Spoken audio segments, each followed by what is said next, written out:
Puta na! Pulis, dahil may nagdudroga dito sa aming barangay. Hello, mamang pulis? Hello, anong kailangan mo? Kailangan niyo pong pumunta dito sa aming barangay dahil may nagdudroga dito. Oh, sige, punta na kami dyan. Pre, meron ba ang bibintang droga dito? Meron. Ilan ba sa'yo? Lahat lang.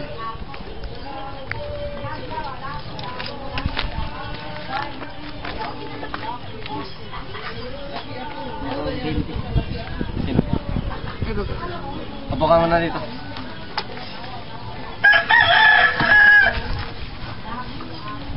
Anong... Oh, dito! Pasok! Pasok!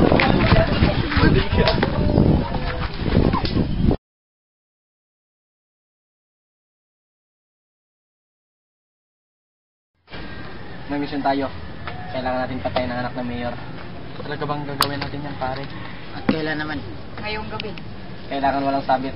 Planuhin nating mabuti. Cut, muna.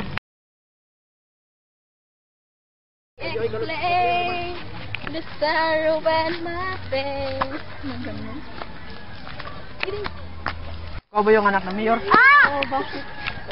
Sama ka namin. Saan niyo dadalhin yung pinsan ko?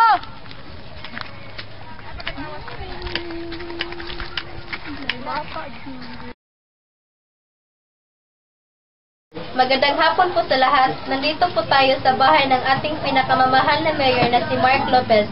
Nandito po tayo para mananawagan siya sa kanyang nanawalang anak. Magandang hapon po sa inyo, Mayor. Anong masasabi mo sa mga taong dumukot sa inyong anak? Una sa lahat, ako si Mark Lopez, ang mayor ng Cebu. Nanawagan po ako sa mga armadong lalaki na lumukot sa aking anak na sana hindi nasaktan at gagawin ko ang lahat para iligtas ang aking anak.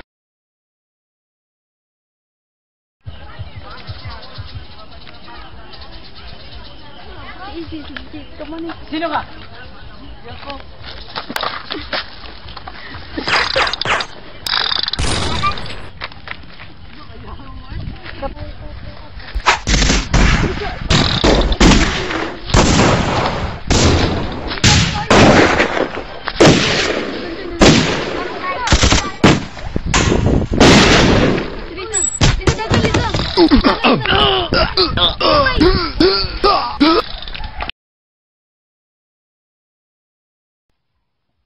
Hanggang dyan ka na lang.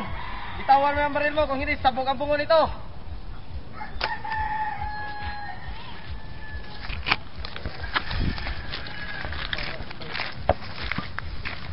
Tumapa ka.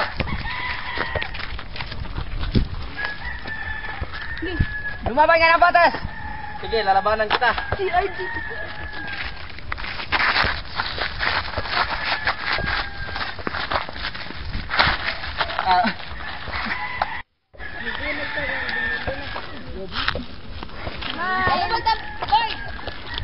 Hindi ka ba nasaktan? Hindi lang naman. Sa wakas, naligtas na rin ang anak ni Mayor at nahuli na rin ang puno ng sindikato.